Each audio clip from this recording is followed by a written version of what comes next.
Mas abra sua Bíblia comigo lá em Mateus, capítulo, acho que é 25, isso.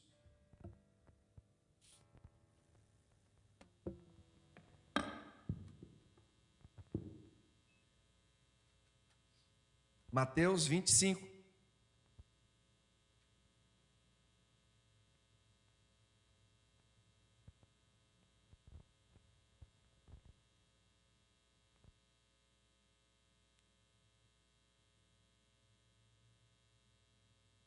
Aleluia.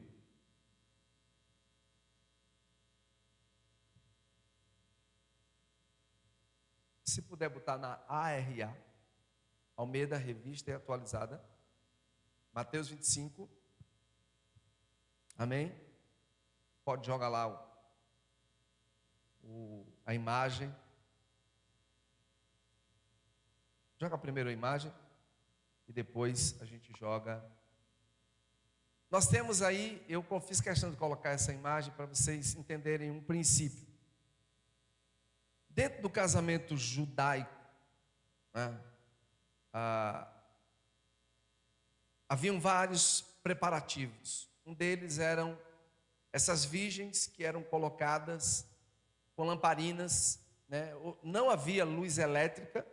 Se você perceber, nós temos 5 ali que estão com lamparinas acesas, e do outro lado nós temos 5 que estão com lamparinas, mas apagadas. E aí eu quero externar do porquê disso aí, tá? Pode deixar aí por enquanto. 5 com as lamparinas acesas e 5. Então eu achei interessante porque se você observar por trás há uma escuridão. Diferente de hoje que você chega em casa, às vezes eu venho para esse salão, ontem mesmo eu vim para cá, porque eu tinha deixado minha carteira e eu entrei, e era dia. Cara, mas estava uma escuridão tão grande que eu não conseguia enxergar onde estava a carteira. Eu tive que ir ali no interruptor, acender essas luzes para enxergar onde ela estava. Com muitos, fica muito escuro. Mesma coisa em casa. Se você não acender a sua lâmpada de casa, você não consegue fazer as coisas dentro de casa. Então, naquela época não tinha luz elétrica. Era uma escuridão. Então, quando havia uma lua brilhante, facilitava. Mas quando não tinha, era escuridão total. Então, essas virgens que eram colocadas nesse casamento judaico, elas tinham um propósito: iluminar o caminho do noivo.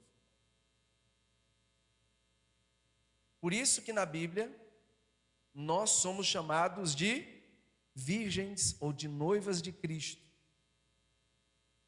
E aí eu brinco geralmente com os homens, dizendo que os homens são literalmente a menina, né? São meninas, amém? Você já falou para o seu irmão, você é uma menina muito preciosa. Amém? Que é isso, pastor? Rubem está ali, pastor, que é isso, né, Rubão? Amém? Fala, Rubem, para ele aí. Fala para o Rubão aí, Gabriel, os dois ali. Não quer não, fala assim, rapaz, você é uma menina muito preciosa. Gabriel e o Rubem. Pô, os caras selva, né? Pastor Juliano, que menina forte. Cadê o Daniel? É um menino forte.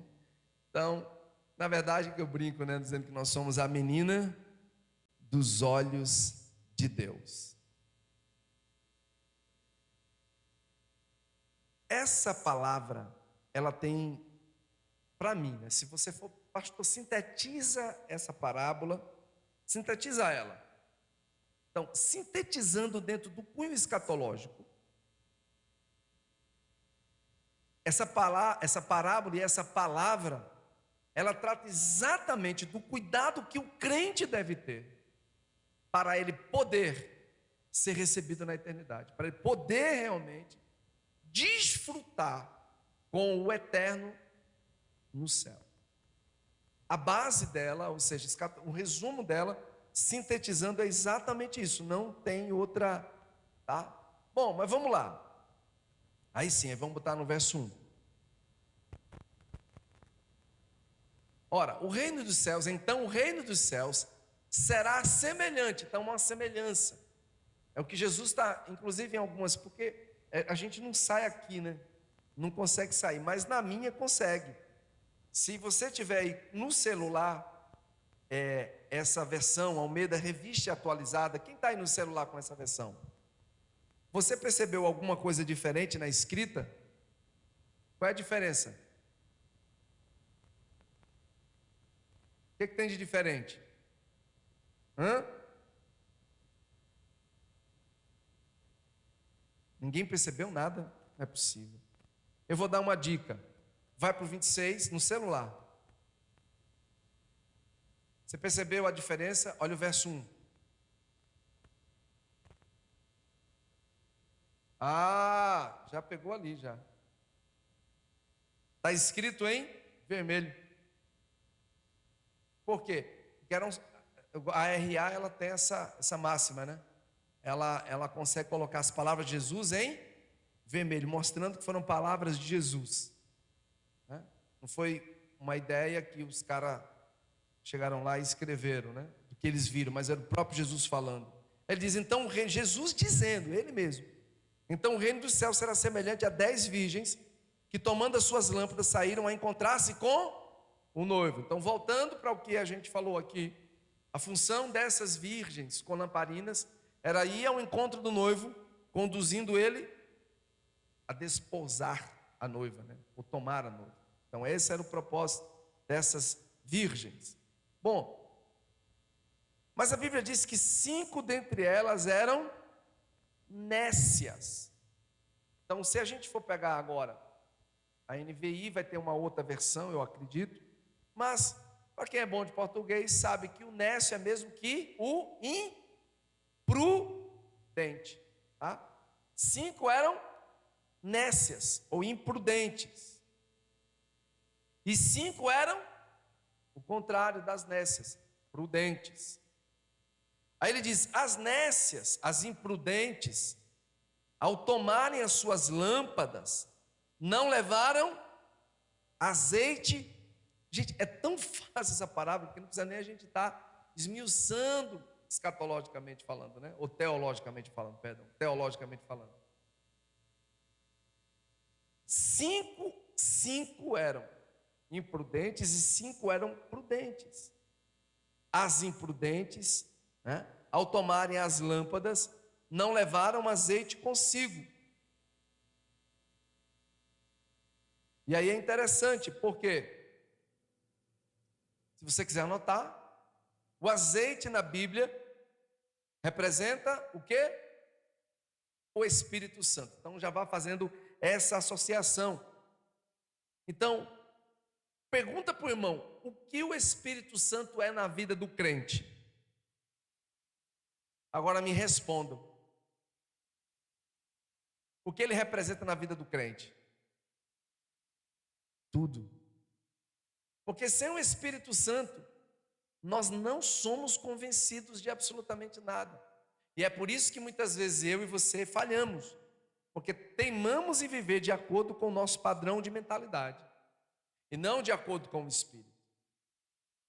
E muitas vezes, nós preferimos estarmos sendo direcionados por nossas vontades e pensamentos, do que pela vontade do Espírito através da palavra. Bom, quando nós olhamos para as virgens nécias, compreendemos que elas não levaram o Espírito para as suas lamparinas. E aí fica fácil. Nesse caso, se a gente fizer uma substituição, e a gente já fez o azeite pelo Espírito, agora, e as lamparinas? O que são as lamparinas? Fala para o seu irmão, nós, eu e você, nós somos as lamparinas. Então, a gente já começa a associar que eu e você temos que viver uma vida cheia do Espírito, porque senão não vai dar certo. Agora olha que coisa interessante, é muito simples essa parábola, não tem muito esforço teológico para você tentar esmiuçá-la. Nesse caso, nós temos uma lamparina e nós temos o azeite. Quem alimenta a lamparina? Quem alimenta? Fala para o irmão, o azeite. O azeite alimenta a lamparina. Então, num certo sentido espiritual, essa é a vida de todo cristão. Todo cristão, ele deve e tem que ser alimentado pelo Espírito. Por isso que algumas pessoas não crescem, ou estagnam, e não rompem, porque elas não vivem pelo Espírito, elas vivem, é pesado o que eu vou dizer, conduzidas por demônios. A pessoa não precisa estar possessa. Eu estava lendo um artigo, e eu guardei esse artigo, né? Eu guardei esse artigo, já falei sobre ele aqui, e é interessante, porque quando alguém, seja solteiro ou casado, que não está debaixo da bênção de Deus e dos princípios da palavra, dentro de um casamento, para o solteiro é a fornicação. Para o casado que está casado e decide adulterar, é problema. É problema para os dois, e especialmente para quem está casado. E eu lendo esse artigo, eu achei interessante, porque eu já sabia disso, é fato, né? Já sabia disso. Quando você decide adulterar ou fornicar, a sua relação sexual, a sua não está amarrada dos outros lá para lá, nossa não. A relação sexual praticada na fornicação ou no adultério, ela é um altar para demônio. Ela é um altar para Satanás. Porque analisa comigo, o que é que faz com que um casamento ou uma relação sexual seja bênção? É simples. O que faz? A bênção de Deus ou a presença de Deus. Então, quando alguém decide manter um padrão sexual fora da bênção de Deus, e olha o que eu vou dizer agora, porque isso é pesadíssimo. Estou quase entrando na BPFAL. Rapaz, pela ótica divina, uma relação sexual, ela une duas pessoas. Ela une duas almas, dois corpos e dois espíritos, que ao manter-se uma relação sexual, vai ser fundida em um só espírito. Agora, o pesado vem agora. Quando você decide manter essa relação sexual, que não é abençoada por Deus, à medida que você coloca essa relação no altar de Satanás, quem é que entra na relação? O canela de taboca. Por favor, eu não quero aqui gerar pânico nem medo em ninguém. Mas muito do que se vive em questões físicas e emocionais está relacionado a relações sexuais. E aí eu tenho que colocar a minha vida, né? Que nós, que não fomos abençoados por Deus na relação, tivemos lá atrás. Então, muito do que eu carrego hoje, fique à vontade se você quiser entrar no negócio. Eu já coloquei o meu chapéu, se servir para você também, fique à vontade, se não, descarte. Mas muito do que eu vivo hoje, na guerra espiritual, é fruto. Ah, mas Jesus não levou na cruz? Sim, ele levou. O pecado foi perdoado. Só que a semeadura é livre, mas a colheita é certa. Você vai ter que continuar batalhando e lutando contra essas tendências que outrora você teve lá atrás. Se você quiser conversar comigo à luz das Escrituras, eu vou te mostrar como Davi, até o último dia da vida dele, pagou um preço muito alto por conta disso. E não somente Davi, Sansão e outros reis. Salomão não vou nem falar. Alguma pessoa chegou para mim: pastor, Salomão está no céu. Eu falei: rapaz, sinceramente, agora você fez uma pergunta que até eu tenho dúvida. Sei, né? Até eu tenho dúvida. No céu a gente vai saber se ele vai estar lá ou não. E o negócio foi pesado. Então, voltando para cá, se eu não sou alimentado pelo azeite do Espírito, representa a vida espiritual do crente, né? Representa a vida do crente, a presença do Espírito ali constante na vida do cristão, levando ele à condição. Vou deixar bem claro aqui uma coisa. Por exemplo, a gente ministra uma palavra às vezes, né? Palavra assim de confronto, de cruz. Se o cara não tem o azeite, ele vai sair por aí, ó, me detonando, falando mal da igreja, falando mal da gente, falando que não tem que falar. Ó, é doideira, velho. Porque o cara não está sendo alimentado no Espírito. E está assim, ó, de gente nesse nível. Então, se nós não mantemos esse padrão de termos o fogo do Espírito, porque vamos lá, nós temos o azeite, nós temos uma lâmpada, tá, nós temos ali uma estrutura pronta para receber algo, para que aquilo possa produzir luz. E o que é que produz a luz? O fogo. Amém? O fogo. E aí, quando você tem azeite, você é uma lamparina, que o Espírito desce em você, o que é que acontece? Você é incendiado. E aí vem um mistério. Eu já preguei sobre isso várias vezes, mas eu nunca tinha tentado para esse princípio. Quando o azeite recebe fogo, e aí a lamparina é aquele instrumento necessário, são elementos necessários para que o fogo seja produzido.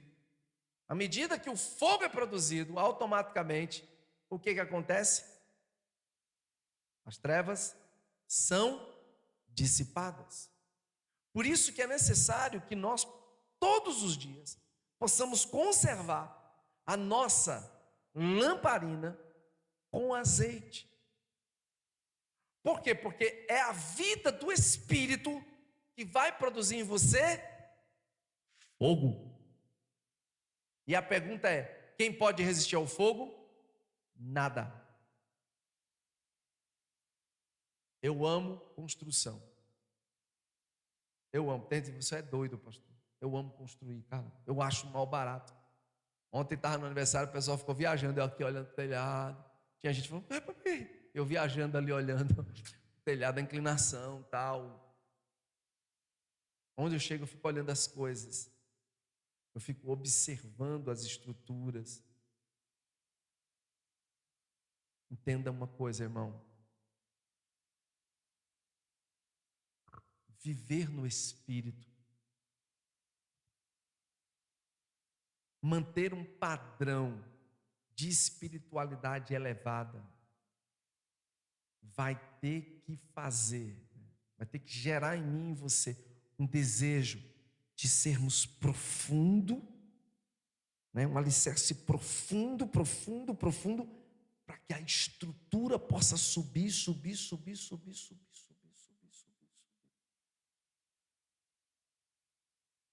Eu já vi prédios que não tinha uma madeira, não tinha material combustível, sim, dentro, né? Sofá, cama, colchão, tal. Pegaram em fogo, mas não era só aqueles elementos. O concreto, debaixo de temperatura, e o ferro, eles são consumidos pelo fogo. Diz assim para o seu irmão: nada resiste ao fogo. Quanto mais calor, quanto mais fogo, quanto mais luz, mais as trevas são dissipadas. Agora, isso não está associado somente ao pecado. Isso está também associado a uma vida abundante em Deus. Não é só pecado. Porque o azeite na minha lamparina vai fazer com que eu tenha uma vida de fé prática, de uma fé decidida, sabe, a entrar em Deus e a romper nele. Agora olha que coisa interessante. O azeite também não tem só essa finalidade de trazer luz. Vamos lá, vai para o 5. E tardando o noivo, foram todas tomadas de sono e adormeceram. Esse versículo sempre me incomodou. Sempre. Ele sempre me incomodou, cara. Porque eu chegava para Deus e Deus, como é que pode? E hoje com a minha cara de tacho, eu digo direto para Deus, pode. Às vezes eu e você estamos cochilando. Estamos envolvidos demais muitas vezes. Estou tão cansado. Vou ficar aqui assistindo o filme e você maratona. É ou não é? Você deixou de ser crente? Mas é um cochilo. Você gasta horas no celular, fazendo coisas que não tem que fazer. Quantas vezes o Espírito já me pediu para orar e eu depois levei rebordosa? A gente deixou de ser crente, mas a gente cochilou. Quem já viveu isso? Né? Cochilamos. Passamos um momento difícil. A gente quase escorrega, quase o diabo tira você da igreja. Quase tira você do propósito. Às vezes você começa tão bem aqui entre nós, que igreja, que pastor, mas do nada acontece alguma coisa e saída pela direita. E você quase resvala seus pés. Você quase cai, quase perde o azeite. Isso representa um cochilo. Muitas vão cochilar, muitas vão adormecer, mesmo as prudentes. E eu me incluo nisso, só que eu estou me esforçando para não ser tão imprudente. Né? Um prudente que não pode ser tão imprudente. Está compreendendo o que eu quero dizer? Às vezes você está envolvido demais no trabalho, nas coisas seculares. Está tão envolvido. Teu foco é trabalho, trabalho. Aí não tem TSD muitas vezes, não tem Bíblia. Aí você até deixou de ser prudente, já está mais do que imprudente já. São dois padrões de cristianismo, gente. O prudente e o imprudente. Bom, mas ele continua. Elas adormeceram, mas à meia-noite ouviu-se um grito: eis o noivo, saía ao seu encontro. Eu não preciso dizer porque eu já preguei sobre isso, mas segundo a ciência, o ponto mais escuro, né, entre o dia e a noite é a meia-noite. É o prelúdio, né? Aquela coisa do saiu de um para o outro, aquele período mais escuro, mais sombrio. O que é que essa parábola nos ensina? É que no período mais sombrio e mais tenebroso da humanidade, e agora eu me dou o direito de dizer para você, é esse tempo. Posso dizer que daqui a 10, 15, 20, 30 anos Jesus está voltando, mas não vai existir um tempo pior do que esse, não tem como. Não tem como. Por isso nós precisamos estar vigilantes, porque à meia-noite ouviu-se um grito: eis o noivo. De repente, saía ao seu encontro. Então se levantaram todas aquelas virgens e prepararam as suas lâmpadas. E as nessas disseram as prudentes: dai-nos do vosso azeite, porque as nossas lâmpadas estão se apagando.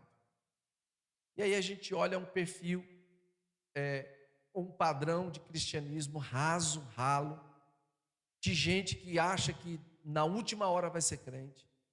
Meu irmão, quando você for pregar para alguém, só você tem que decidir logo, porque não, amanhã pode ser tarde. Não, hoje não, amanhã, hoje não, depois. Não, semana que vem, mês que vem, ano que vem. E isso serve para nós também. Como cristãos, a gente fica postergando muitas coisas. Né? Isso não é só no padrão do cristianismo, mas na nossa própria vida mesmo. No nosso estilo de vida, naquilo que a gente deseja em Deus.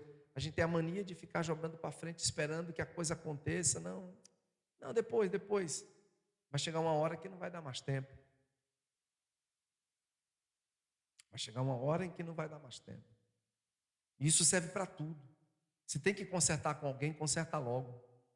Não adianta na hora do velório, né? Ficar chorando, perguntando muitas vezes: poxa, porque eu devia estar mais perto, eu devia estar junto, eu devia ter feito mais. Ah, mas meu pai fez assim, minha mãe fez assado, e meu irmão fez desse jeito. Rapaz, conserta logo. Porque tu não sabe o dia de amanhã. E depois que estiver naquele caixão, já foi. Não adianta ficar chorando. Tem uma coisa que eu não, que eu vou para a eternidade, eu vou tranquilo. Você pode achar meio doido o que eu vou dizer, mas uma das minhas maiores alegrias foi sepultar a minha mãe. Pastor, pensa numa alegria. Foi uma das minhas maiores alegrias. Primeiro porque eu era pastor dela, primeiro porque eu conduzia minha mãe, primeiro porque eu ouvi da boca dela, né, agradecimentos de hoje, na época, ela ser o que ela era, pois estava aprendendo. E olha que a minha mãe vem de família de igreja, mas ela disse, olhando nos meus olhos, eu nunca fui, na época que ela era crente, eu nunca fui crente. Hoje eu sei o que é ser cristã. E a minha mãe era uma mulher forte, camarada, meu Deus. Mas eu nunca esqueci. Anos antes da sua morte, ela chegou para mim e disse: meu filho, deixa eu te fazer um pedido. Nem pensei que ela ia fazer um pedido meio cavernoso daquele. Se quando eu for sepultada, não me deixe ser sepultada na areia. Ela tinha ido para o sepultamento de uma amiga dela, de infância. Marta lembra dela, eu também. Muito amiga. E aí a minha mãe foi para o sepultamento dela e ficou horrorizada com o que ela viu. A mulher praticamente foi sepultada em meio palmo de terra. Tiraram os ossos do outro que estava lá. Disse: meu filho, eu tive o prazer de dar um sepultamento de honra à minha mãe. Sepultei ela ali aqui no Memorial Park, né?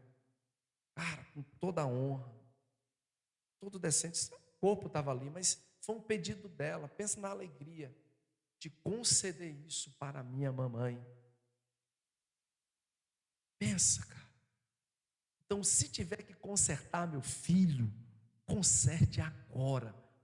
Não deixe o orgulho, porque não é só imoralidade, não, orgulho. Não, não quero, não mudo. Como diz o meu paizão, né, pastor Ibe? É o crente chupetinha. Não quero, não quero. Não faz isso, não, conserta logo. Pede perdão, se humilha. Sabe por que muitas vezes a gente não rompe mesmo, o Espírito não desce? Está pensando que o Espírito vem por causa da gente que é pastor? É não, filho. É quando ele vê a família reunida, porque ninguém é melhor que ninguém, amém? Cada um tem sua função. Os irmãos mais velhos, eu sou um deles que estão aqui, né? Não sou assim aquele ancião de dias ainda, mas eu sou quase um ancião, né? Os anciões, né? Anciões ou anciãos, toda vez com anciãos, né? Anciãos. Então, nós que temos mais maturidade, conduzindo os mais novos, mas ninguém é melhor que ninguém. Não é porque o cara tem um PR na frente do nome que ele é melhor que você. É só questão de visão. Eu sempre digo aqui aos meninos, a coisa mais maravilhosa é trabalhar com militar, porque o militar sabe a posição de autoridade a qual ele pertence e reconhece a autoridade. Por isso que saindo um pouquinho da parábola das virgens, por isso que quando os discípulos chegaram e disseram: olha, tem um centurião, o cara é assim, assim, assim, nos abençoa tanto, o cara praticamente construiu uma sinagoga para a gente, é honroso. Agora, por ele estar na posição de romano, ele muitas vezes está comprometido com algumas coisas, ele tem um pedido a te fazer. O servo da casa dele, que era quase um filho, The Chosen trabalha bem nisso, né? Tá enfermo, tá enfermo. Vou sair um pouquinho tá gravando nesse negócio? Advogados, me ajudem, viu? Essa agenda é tão nojenta, essa agenda inclusivista, imunda, é tão nojenta, que diz que o cara tinha um caso com esse moço. Você tem noção do nível que os caras chegaram. Era um namorido do centurião. Aqui negócio nojento. Jesus ia se envolver num balaio de gato desse, pelo amor de Deus. Ele tratava aquele seu escravo ou servo como um filho. Eu não acredito que Jesus entrar numa esparrela dessa. É porque ele estaria contradizendo a palavra dele. Quando o centurião fica sabendo que Jesus vai à casa dele, olha o que move o coração de Deus. De imediato ele se levanta. Como é que é? Um homem santo daquele vindo na minha casa, negativo. Ele vai ao encontro de Jesus e ele diz: vocês lembram disso? Eu não sou digno de que entres debaixo do meu teto, do meu telhado. Eu só preciso que o Senhor diga uma palavra, porque eu sou a autoridade. Essa é a diferença entre militar e civil, porque o militar sabe o princípio da autoridade, os civis muitas vezes, e o militar aprende isso na peia. É difícil um militar submeter, mas ele vai com o tempo sendo forjado e ele aprende quais são os princípios hierárquicos. E essa é a maior dificuldade na igreja, sabia? A gente implantar princípio hierárquico. Sabe por quê? Porque a igreja, ela acha que ela é civil. É não, bebê. É não. Você não é civil. Preste atenção, o dia que você reconhecer que você é guerreiro, porque a Bíblia não foi eu que escrevi, vai reclamar com quem escreveu. Diz que o nosso Deus é o Deus das batalhas, o Deus das... Davi o chama de o nosso general das batalhas. Esse é o problema da igreja, que vocês acham que são civis muitas vezes, e vocês não sabem que são soldados. Paulo exemplifica isso. Por isso Deus usou militares sempre. Deus pega um Moisés que foi forjado no Egito. Deus pega um Paulo que era um militar forjado nas centúrias romanas. A coisa mais complicada é trabalhar com mentalidade civil, de gente que não sabe o que é autoridade. Porque quando você sabe o que é autoridade, você não abre a sua boca para ficar falando besteira por aí. Hoje tem treinamento de obreiro. Eu achei que ia vir umas 100 pessoas. Deu quanto? Cadê o Jordan? 230, quase metade da igreja. Aí está todo mundo achando que vai ser obreiro. Não vai nada, porque o cacete vai rolar. Não vou querer ninguém perto de mim que ande falando abobrinha, mandando as pessoas assim: ó, cuidado com isso, cuidado com aquilo. Peraí. Rapaz, obreiro aqui é mesmo que bombeiro, ele apaga incêndio. Ele viu o sinal de fumaça, ele não quer nem saber. O bombeiro que vê sinal de fumaça, ele já vai para cima, filho. Ele não fica lá como civil. Você viu o que é que quando tem um incêndio, o que é que o civil faz? Quem sabe? Celular. Tá pegando fogo, eu estou gostando, porque eu vou botar nas redes sociais. Tem gente que é assim na igreja: eu quero ver o pau cantar. Ao invés de construir, destrói. Ao invés de falar bem do pastor, fala mal. Ao invés de falar bem do irmão, fala mal. Fica jogando, sabe, lenha, gasolina no fogo. Filho, o azeite tem um propósito. O azeite não é só para iluminar, não. Lá atrás, quem lembra para que o azeite também servia? Primeiro, o azeite tinha um propósito de ungir pessoas. Qualquer unção ministerial tinha como base o elemento azeite, para mostrar que aquela pessoa estava sendo revestida pelo Espírito de Deus. Amém? Então você e eu precisamos todo dia receber esse azeite. Aí sim, segundo elemento no qual o azeite era usado: curar feridas. Você percebeu essa faceta do Espírito no meio do corpo? Quando alguém tem o Espírito, olha que coisa interessante. Quando alguém tem um Espírito dentro do seu corpo, quando ele tem o azeite, ele produz fogo e queima toda a porcaria, e não fica demônio nenhum na luz, mas ele carrega consigo duas unções. Duas unções. Pedro diz que nós somos povo eleito de Deus. Somos agora uma nova raça, uma geração de sacerdotes. Qual era a função do sacerdote? Qual era a função do sacerdote, igreja? Mediar o pecado do povo em Deus. chegar diante de Deus e suplicar. Todo mundo agora olhando, que eu vou concluir, tá? Olha para mim, olha para mim, olha para cá. O sacerdote tinha a função de mediar, ser um mediador.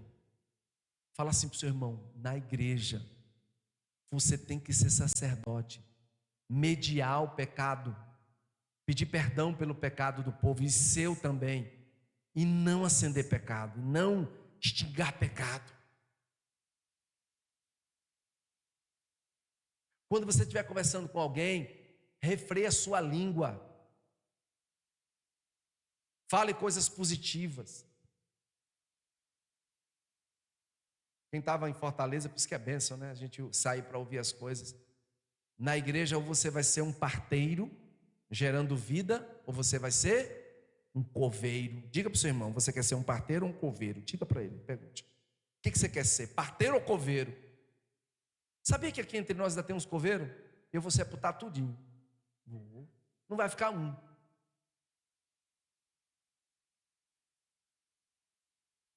Porque é uma desgraça ter coveiro. Irmão, vai lá para o cemitério, pô. Está fazendo o que aqui? Matando as pessoas? Abrindo a língua para estar falando abobrinha? Isso, por que isso? Por que aquilo? Por que aquilo outro?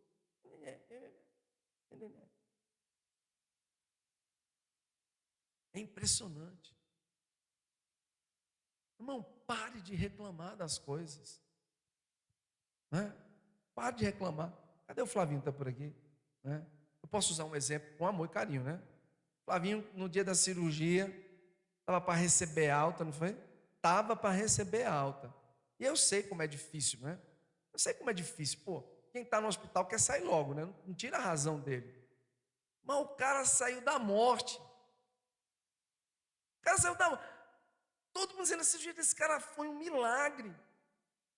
Essa bênção, em menos de 15 dias, está indo para Fortaleza com nariz, cabeça, tudo cheio de ponto. Todo milagre. O cara não teve uma sequela de nada. Não, pelo contrário, está enxergando até melhor. É porque ele disse que enxergava meio nuviado, agora está vendo tudo. Né? Posso falar? Ele saiu para namorar com a esposa, estava todo afogueado, né? Calabreso. Aí eu achei interessante que ele me liga no dia. Aí pastor, ela diz: pastor, está aqui no hospital, agoniado porque não recebeu alta. Eu digo: como é que é? Ele disse: só Calabreso. Meu irmão, tu saiu da morte, fica glorificando a Deus, cara. Você vê como é a natureza, né? Rapaz, fica dando sal. Se tu tiver que ficar aí um mês, tu fica, velho, porque tu saiu da morte. É mesmo, né? É mesmo, né? Vai adorar a Deus, cabeção, ao invés de ficar reclamando. Mas é que a gente é assim. Mas ele compreendeu. Com muito amor e carinho, ele é muito obediente e recebeu essa direção. A gente é assim. Deus nos dá um presente e às vezes a gente fica reclamando.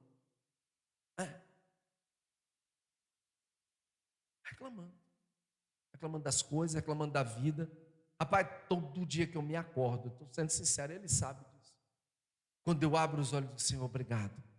Apesar de todas as dificuldades, é mais um dia que o Senhor me deu e eu quero ser um exemplo para alguém. Eu vi algo essa semana que eu guardei, amanhã eu vou falar para vocês. Que coisa linda sobre o Billy Graham. Meu Deus do céu. Eu chorei, essa eu não conhecia não. Essa eu não conhecia. Conheço muitas histórias do Billy Graham, mas essa. Então se levante, mantenha a postura, guarde o azeite. Você é de uma linhagem sacerdotal. Não fique reclamando das coisas. Sabe?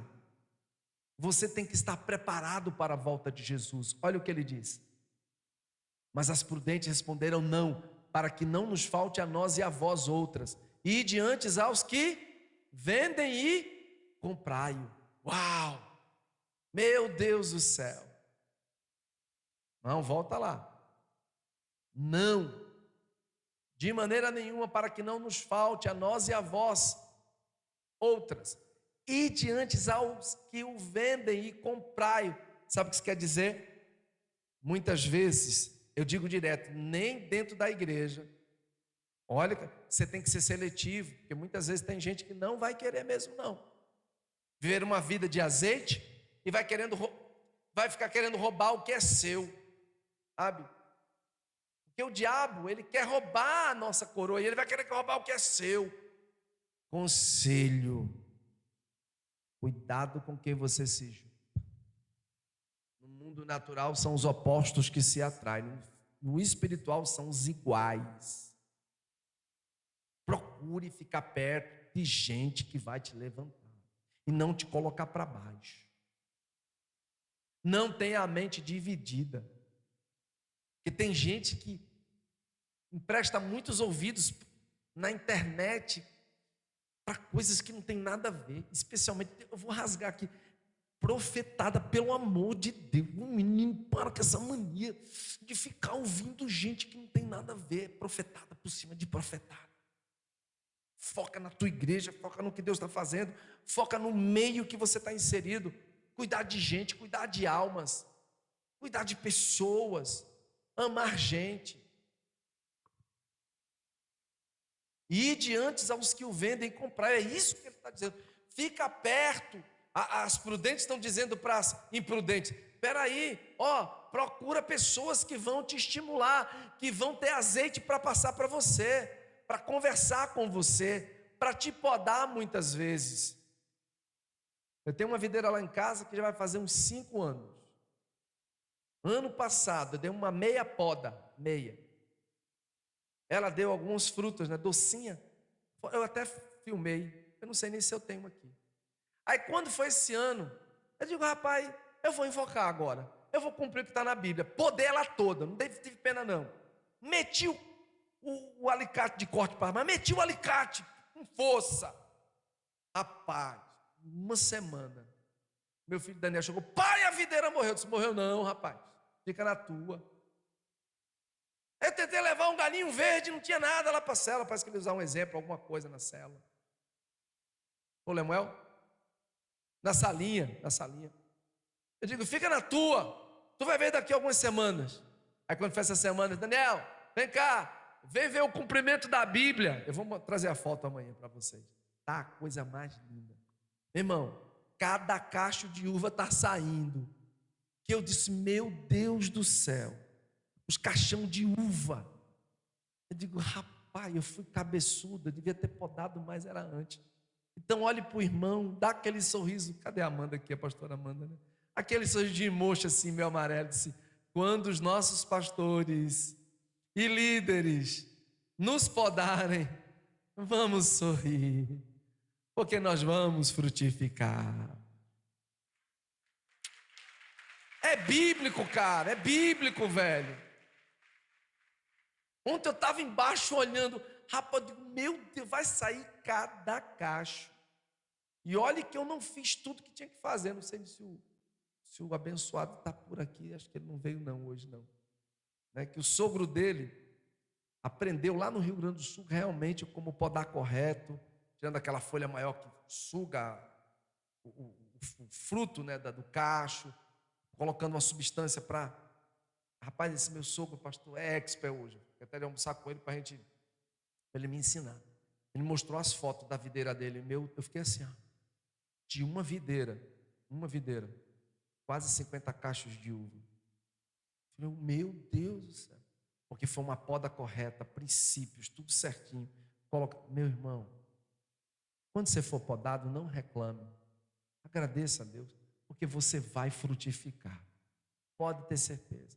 Ruim é quando tem gente que não quer ser podada para ter mais azeite. Não quer ir, né, aos que vendem. Não quer ir aos que têm azeite. Não quer ir. Aí sim o 10. E saindo elas para comprar, chegou o noivo. Tem gente que não vai dar tempo. Por isso, quanto mais rápido você se apressar para ser tratado, para reconhecer seus erros e mudar, melhor. Porque pode ser que o noivo chegue ou que você vá antes. Os que estavam apercebidas entraram com ele para as bodas e fechou-se a porta. Ou seja, chegou o noivo. As que estavam com azeites. Essa é RA ou é ARA? É ARA, Almeida Revista Atualizada. ARA. Mas coloque na NVI esse versículo, só para a gente ver um negócio aqui. Olha só, saindo elas para comprar óleo, chegou o noivo, as virgens que estavam preparadas, as prudentes, entraram com ele para o banquete nupcial e a porta foi fechada. Então as imprudentes ficaram. Que você não fique, amém? Que eu não fique. Pai, muito obrigado por esse momento. Nós oramos, pedimos a tua bênção sobre nós nessa manhã. Que essa palavra crave o nosso coração, que possamos verdadeiramente, Deus, como virgens prudentes, conservar esse azeite dentro das nossas lamparinas. Amém? Gente, 2 minutos.